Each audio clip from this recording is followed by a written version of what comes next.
अंतरिक्ष का शून्य। हम आईएससी एक स्टेराइल वॉइड मानते हैं, एक ऐसी जगह जो बिल्कुल ठंडी, बिल्कुल शांत और बिल्कुल खाली है।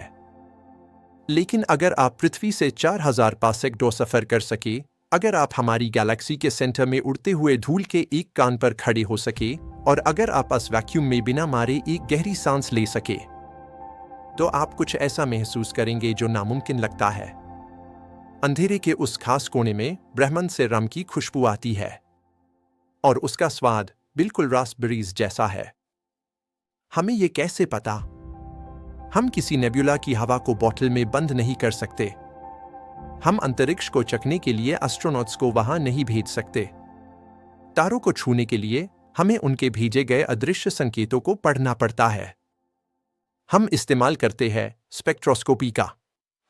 इस ब्रह्मांड में मौजूद हर एलिमेंट और मॉलिक्यूल का एक अनोखा फिंगरप्रिंट होता है, एक खास फ्रीक्वेंसी जिस पर वो वाइब्रेट करता है और रोशनी के साथ रिएक्ट करता है। जब ये कॉम्प्लेक्स मॉलिक्यूल्स अंतरिक्ष की गहरी ठंड में घूमते हैं, तो वो रेडियो वेव्स छोड़ते हैं। इन वेव्स को बीट बीट रेडियो टेलीस्कोप से पकड़कर हम ब्रह्मांड का केमिकल बारकोड पढ़ सकते हैं। हमें वहां जाने की जरूरत नहीं है, हमें बस इस केमिस्ट्री को सुनना है। हमारा सफर हमें घर से 25,000 लाइट ईयर्स दूर ले जाता है, एक ऐसे इलाके में जिसे सगिटेरियस B2 कहा जाता है। ये गैस और धूल का एक विशाल बादल है, एक ब्रह्मांडीय नर्सरी। इसका वजन हमारे सूरज से 3 मिलियन गुना ज्यादा है। इसी क्योटिक लैबोरेटरी में मैक्स प्लैंक इंस्टीट्यूट और इरम के खगोल शास्त्रियों ने अपने टेलीस्कोप्स घुमाए एस्ट्रोकेमिस्ट्री के सबसे बड़े राज की खोज में, और वो राज था अमीनो एसिड्स, जीवन की बुनियाद। उन्होंने जो ढूंढा वो अमीनो एसिड्स नहीं थे, बल्कि हजारों सिग्नल्स को चाहने के बाद उन्हें एक कॉम्प्लेक्स ईस्टर का पता चला, जिसका नाम है एथिल फॉर्मेट। पृथ्वी पर एथिल फॉर्मेट एक वॉलेटाइल केमिकल है। यही वो केमिकल है जो रास्पबेरीज को उसका स्वाद देता है, और यही वो केमिकल है जो रम को उसकी महक देता है।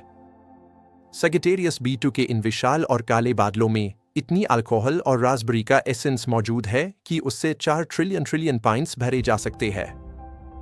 लेकिन हमें अपनी कल्पना को एस्ट्रोफाइक्स की हकीकत से तौलना होगा। अगर आप सगिटेरियस B2 तक सफर करें, तो आपको वहां हवा में तैरता हुआ कोई बगीचा या कोई गैलेक्टिक पब नहीं मिलेगा। इन बादलों की डेंसिटी पृथ्वी के बेहतरीन वैक्यूम चेंबर से भी कम है। वहां के पार्टिकल्स बाफ से ढके हुए धूल के सूक्ष्म कण है, और इस रास्पबेरी मॉलिक्यूल के साथ साथ एस्ट्रोनॉमर्स ने वहां प्रोपिल साइनाइड भी ढूंढा है, जो एक जानलेवा जहर है। ये ब्रह्मांड हमारे स्वाद के लिए खाना नहीं पका रहा है। ये कुकिंग इसलिए हो रही है क्योंकि केमिस्ट्री पूरी कायनात में एक जैसी है।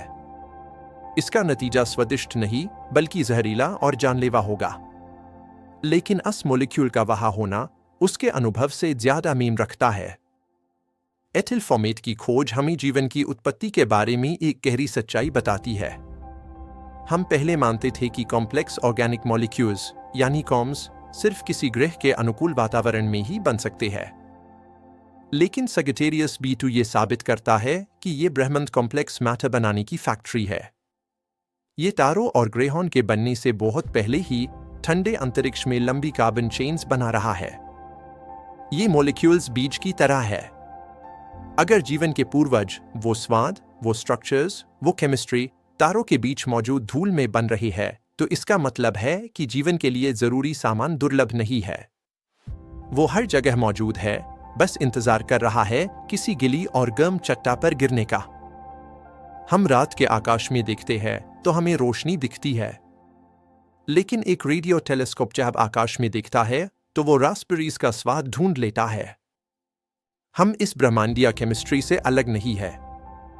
हमारे शरीर के एटॉम्स और वो मॉलिक्यूल्स जो हमें फल की मिठास महसूस कराते हैं, वो उन्हीं बादलों में पैदा हुए थे जो तारों के बीच तैर रही है। ये ब्रह्मांड विशाल है, अंधेरा है, लेकिन ये बेस्वाद नहीं है।